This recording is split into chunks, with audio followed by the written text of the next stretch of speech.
Hello, welcome back. Here's another Premier League review of the matches played this week.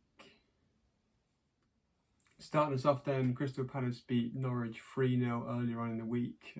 Pretty convincing with Crystal Palace as Norwich are staring down to relegation once again, third season back up. It happened to them last time they came into the Premier League. They're just simply not good enough. Goals from Mateta, Edouard and Schlupp in the first half was enough. Also, Norwich fans weren't happy with Billy Gilmour, which is surprising as he is their best player, but he hasn't quite worked out from there for some reason. Dean Smith's gone there hoping to turn it round, but he just hasn't seemed to do it so far. There's not a lot of hope for them, and they will be in the Championship next year. As for Palace, they're looking to move up the table. Obviously, Vieira wasn't there, but they've had a good start to the season, so hopefully they'll be able to keep it. Tottenham could only manage a 1-1 draw away at Southampton, who reduced to 10 men in the first half after Mohamed Salisu was sent off 2 bookings. James Ward-Prowse opened the scoring in the first 15 minutes with a sweetly struck volley, but then Harry Kane scored a penalty after Salisu had brought down Kane for his second yellow card. Now, that was the first half. The second half was full of controversy as far as Tottenham are concerned, after Harry Kane was fractionally ruled to be offside when he scored. Also, Ben Davies had a goal disallowed and Matt Doherty as well. Frustration for Spurs as they needed to win that game, as it was one of the games in hand they've got over the top 16 to get back into a top 6. Now, they are out of the Conference League, so maybe it's a blessing in disguise for them. One less thing to worry about, more chances for rest, and hopefully they'll be able to get up some more points to get in the top 6 this season.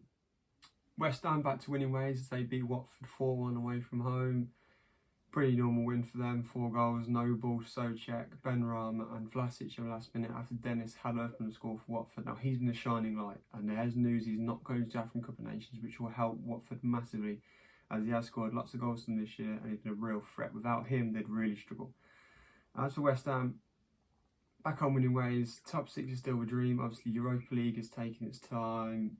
The injuries, the Christmas period is difficult for all the teams, but for West Ham it's hit them hard. Now, are they going to make any signs in January? Who knows? They have Antonio fit again. Bowen's in the form of his life, so they have a really good start and they're really playing well. So fingers crossed for the Irons fans, they can keep it going and be in Europa League again next year. Perhaps the biggest shock of the week was Leicester managing to beat Liverpool 1-0 at home. Now, Leicester have a lot of problems defensively with injuries and COVID, so they had to play a makeshift centre-back partnership of Ndidi and Amati, which Liverpool attacked straight away, winning a penalty, which Salah missed the rebound. Mane also had a chance in the second half that he missed that he should be scoring. Liverpool have to be clinical. In the second half, Leicester really only had a few chances, but they were clinical. Lookman taking his chance after a good run from Dewsbury Hall, who had a good game. But again, for Liverpool, it's disappointing. They're 9 points behind City with losing Mane and Salah to the African Cup of Nations now. Something's got to change. They've got the players to do it, they've got the managers to do it, and I'm sure they'll return close to the Premier League top of the table. But for now, they are really struggling. They're going to have to pick up points soon to be back in the title race.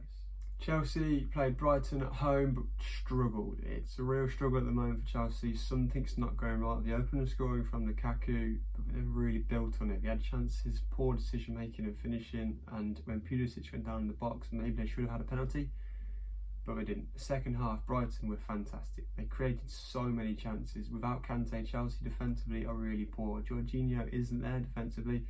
Players running off his shoulder. Basuma was excellent. It was a big shock that they took the 90th minute for Welbeck to score, but they need a centre forward. If Brighton have a centre forward who can score goals, they will be up the table 100%. But that's for them to choose. They play great football. Results aren't always their favour, but they just play some fantastic football and they need a centre forward. Chelsea need to figure out the problem, get to the bottom of it. Lukaku now saying he's not happy in interviews, he's not helping the team because they're struggling with COVID and injuries. What next? It's going to be a difficult run for Chelsea. If they can come through it though, they'll be up there this season, but for me, they're going to struggle to catch City from now. Talking of City, then beat Brentford 1-0 away from home. Pretty conventional win, no real issue. City are unplayable, simple as that. You can't get near them.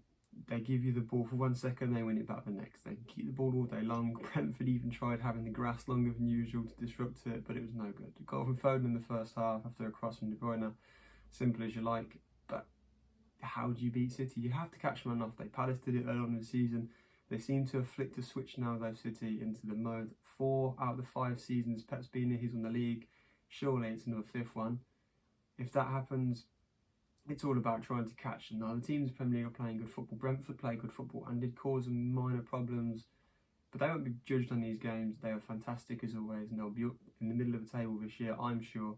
But for City, it's champions. I think it's over already. Can't see anybody catching them. All what's wondering now is who they're going to sign in the summer. Last night, Manchester United beat Burnley 3-1. All goals coming in the first half from Ronaldo, an own goal for Ben-Mee and McTominay, who had a good game. Lennon did score a consolation for Burnley after running at Harry Maguire, which seems to be a weakness of his. Lennon just running at him, and he seemed to be following him backwards and backwards, not applying pressure, and he scored. But for Man United, it's a win. It's 3 points. It's better than what they have been playing recently, so they'll be happy with that. But they've got to improve quicker than this, okay?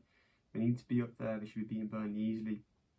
And Burnley had chances, so Manchester United need to figure out the problem. They seem to have the manager. The formation wasn't quite working against Newcastle, but they seem to figured it out now and are on the way up. They have games in hand. They will be up there this year.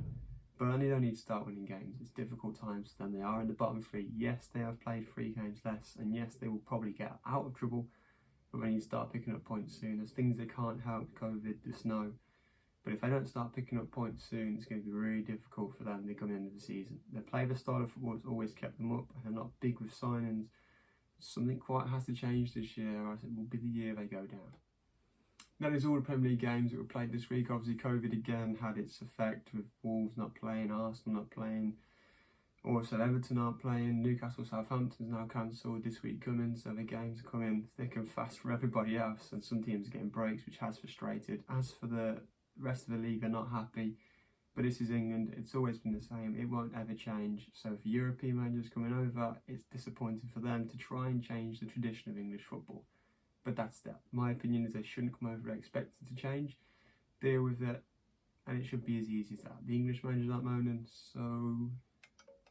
But with that being said, that is it. I hope you liked the video. Don't forget to like, share, and obviously subscribe if you haven't already to see more videos of reviews, sort of football related videos. I'll make as much as I can. Thanks for the support, and I'll speak to you in a while.